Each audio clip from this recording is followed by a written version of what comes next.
Imagine waking up every day not being able to breathe. Imagine living each day with, today could be my last day, in the back of your mind. Imagine living your life with a death sentence.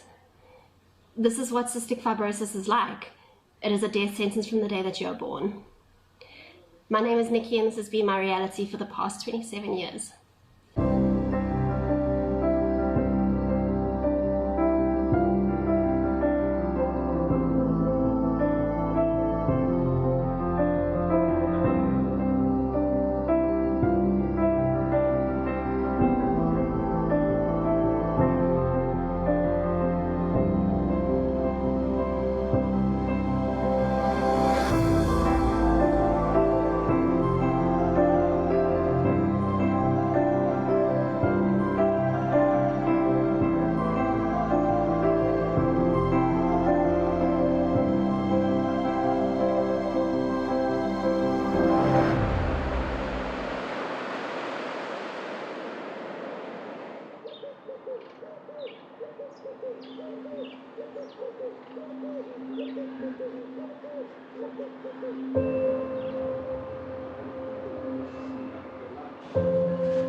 Niqi, thank you very much to talk to you today. It's quite a discovery. I brought this big book. You know why I brought this big book? Because all the stories is so fascinating. And I love fascinating stories. So I went to my library and I saw this empty book. There was nothing written in this book. And I thought, I'm going to write people's stories. So your story is the first one that I'm going to write in this book today. But do you want to know how I discovered you? I was traveling from Bloemfontein to Cape Town, and it was late, and I was tired, and I stopped in Beaufort Western. It was a Saturday afternoon, and the shop there was so full of people, and I had to stand in a queue, and I thought, well, at least I can read while I'm standing in the queue. And I picked this thing up and I saw Ek wag vir 'n nuwe longe. And I was curious and I started reading, and then I had to pay, and I thought, I'm going to buy this. And this was the beginning of my friendship with you and my journey, would I say, with you. So tell me exactly what happened to you. I was born with a genetic disease called cystic fibrosis. It's a hereditary disease, and by the time I was 21, I was quite sick. I was wheelchair bound, and I was on oxygen all the time, and I managed to work myself to a lung function back of 30%, which was manageable. So I was able to take myself off the oxygen. I didn't need to be on it permanently anymore, and I didn't have to be on the wheelchair anymore. But at that stage, I was at Joburg Gen Hospital, and I was then referred to Mill Park to see Dr. Paul Williams, because my doctor had said to me that my lungs are really, really damaged, and the infections over the years have caused a lot of problems, and my only option now is to have a lung transplant. Now that you're ready, take a maximum breath in. And shoot it up all the way, blow, blow, blow, blow, as far as you can. Is it something that I would consider doing? And I said, yes, of course. I'm very young, I'm 21. I still have my whole life ahead of me. So please give me any opportunity I can take, and I'll take it.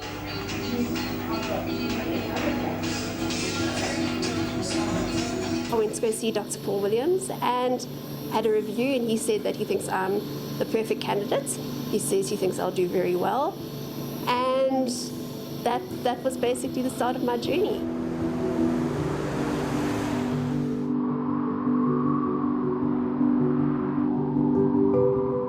By the time I turned 27, I finally got the call to say that we've got some lungs for you. And I was waiting 2.5 years after they put me on the list before I got the organs.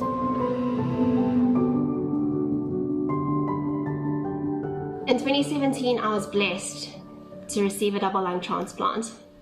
It was excruciating. It broke me emotionally, physically, mentally. I had to learn the basics again. I had to learn how to walk.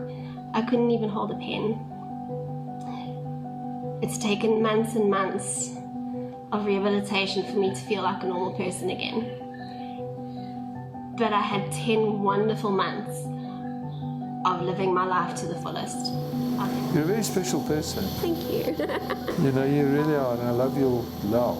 You know.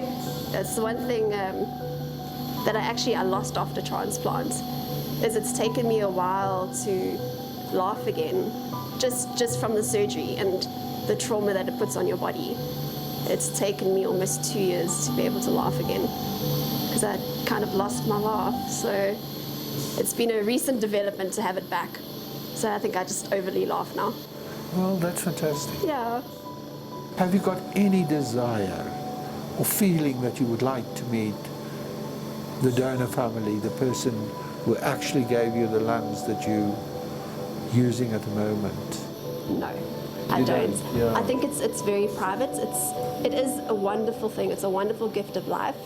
But I do think that, you know, in terms of privacy and especially a grieving process for a family, you know, they need to come to terms with it. And I think in time, if you feel up to it, definitely write your donor a thank you letter, because it is such an amazing gift, and it's something that they didn't have to do. They didn't have to allow, you know, their person to donate their organs, but they did. And that's something very genuine. And so you wrote a letter? No, not yet. I haven't, no, but I still want to, but I'm very conflicted because of where I am in life at the moment with being in rejection. It's taken quite a knock, and I don't know how the donor family might feel about it, that, you know, the organs that they gave were, you know, I won't say faulty, but they weren't accepted by my body. So I don't know how they would feel about that. Tell me now, what is the next step? Now that the organs is failing you, Yes, yeah. the lungs. So the next step is to have another transplant. I've gotten to the stage where I'm back to that is my only option. There is no medications or treatments that the doctors can prescribe for me that'll help. My lungs are failing, and they're failing quickly. Do you ever think about death as such? I do. And how do you feel about closing your eyes to the world?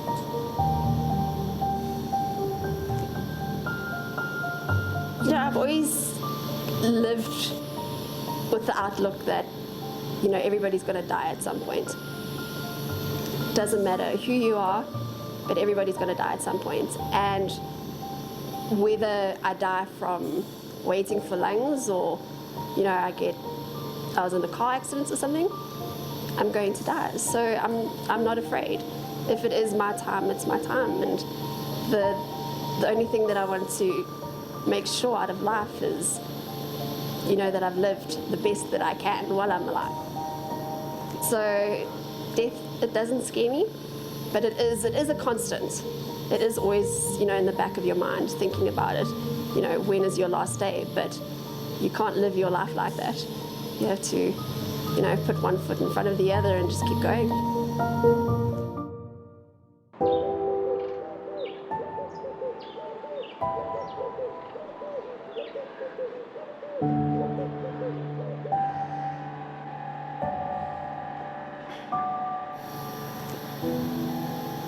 Then something lovely happened to you. You've met Ian. Tell me, Yes. when did you meet Ian? I met Ian just over a year ago when I was living... And you were sick already then, very sick? No. No, the lungs were still all right. The lungs were still okay. I still had a lot of life in me, well, I still have a lot of life in me, but I wasn't as held down as I am now, where now I'm very limited. I'm back to being pushed around in the wheelchair.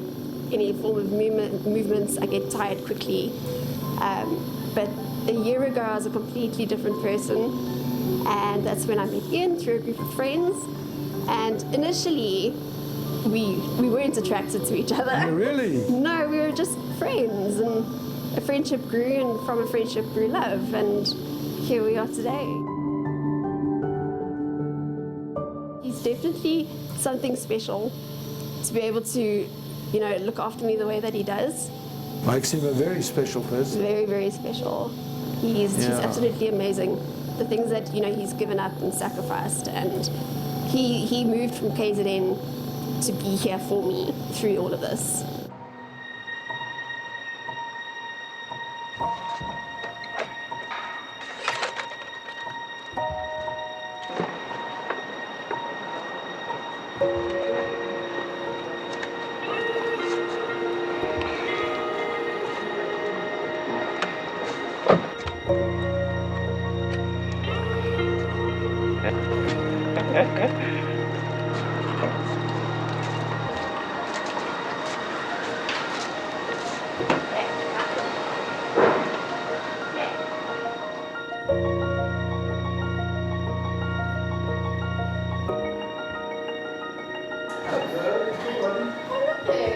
How are you? I'm good, how are you? I'm very, very well. Don't stand up. All right, I won't. Nice seeing you. Hello, nice meeting you too, huh?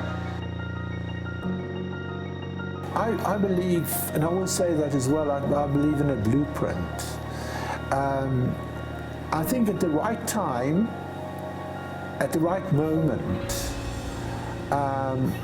you've met each other because it was designed like it. Yeah, there's a blueprint.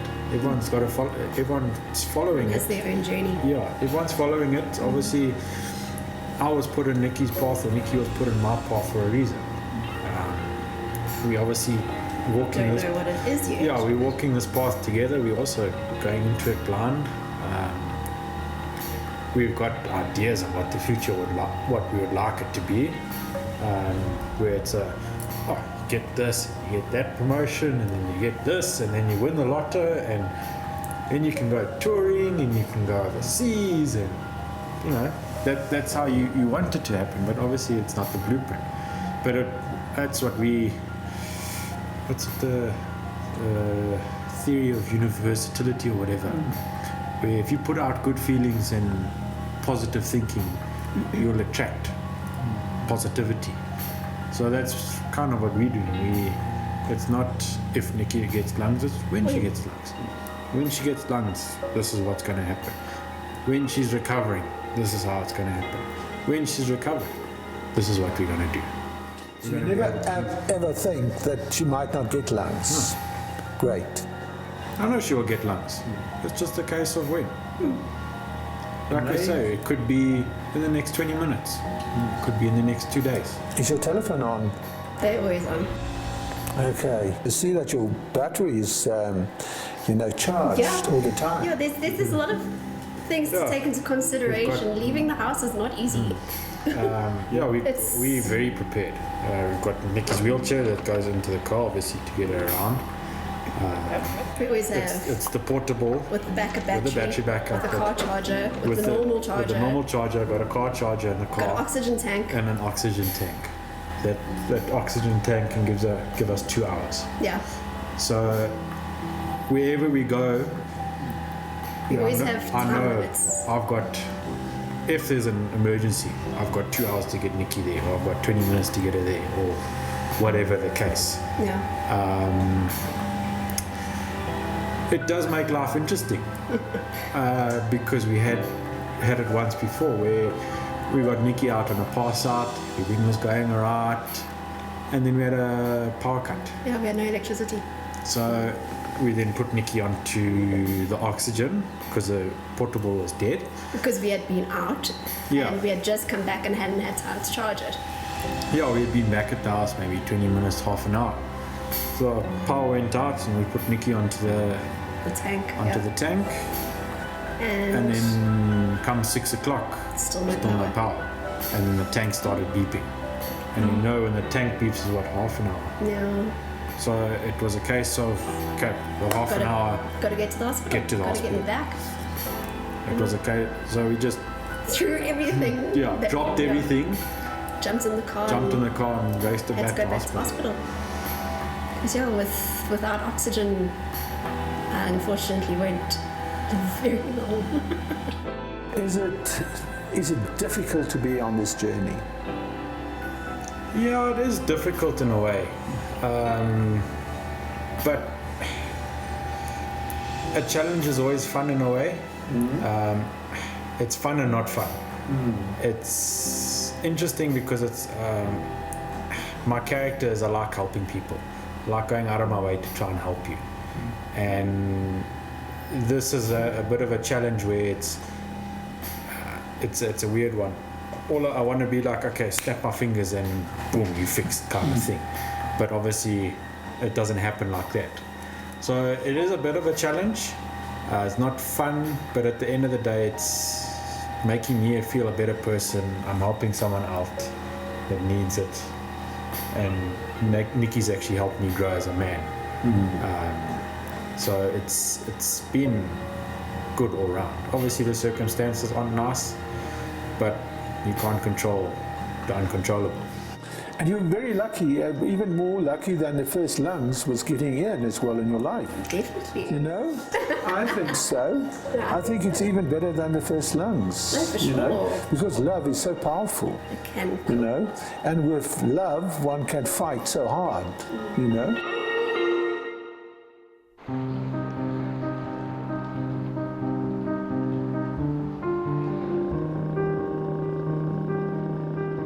And then at one stage, the rejection started.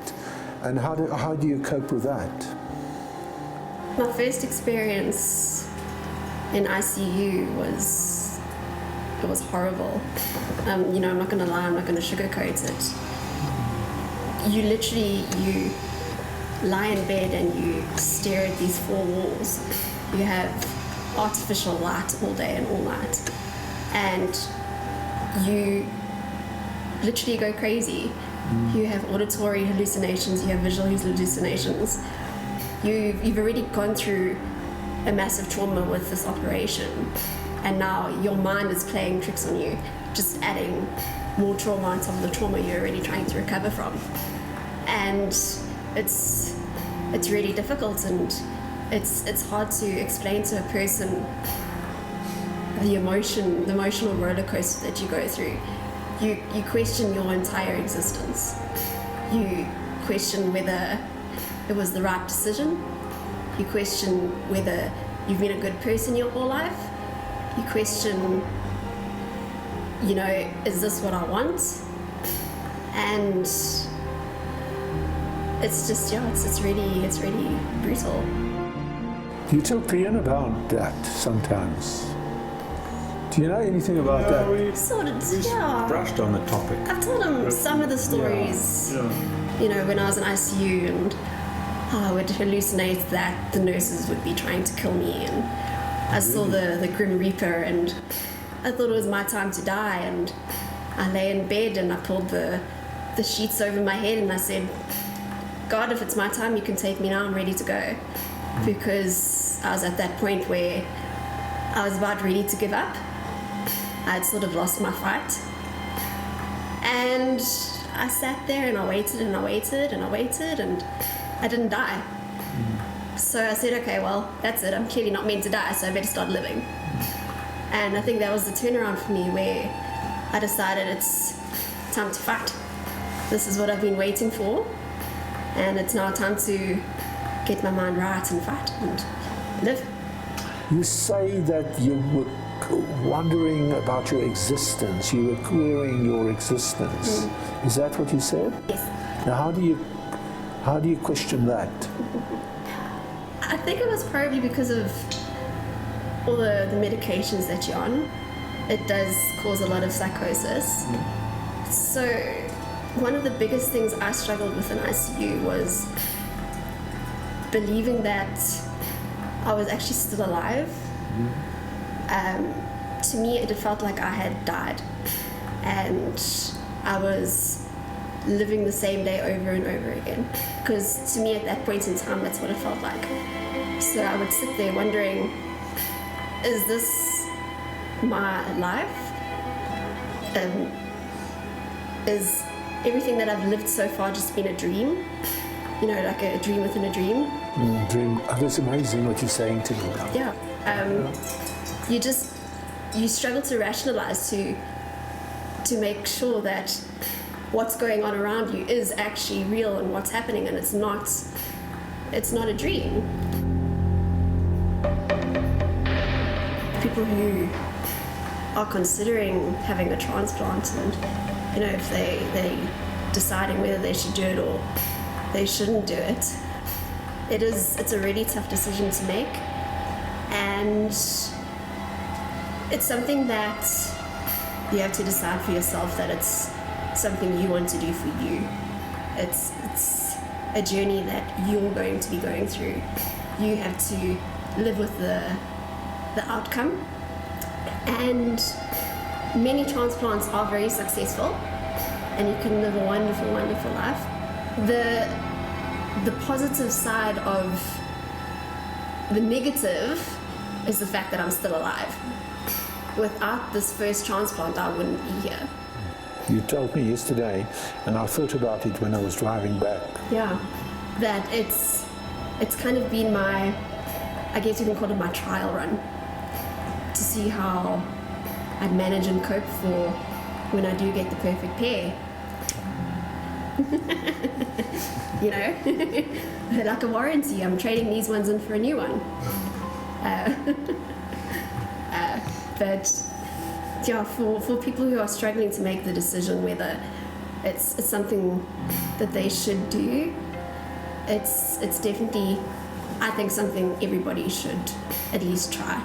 It's a really tough place to be. You're stuck between a rock and a hard place, and it's something you have to decide for yourself. Exactly. That you are going to do it, because you know the mind is a powerful tool. Absolutely. And whatever you tell it to do will manifest.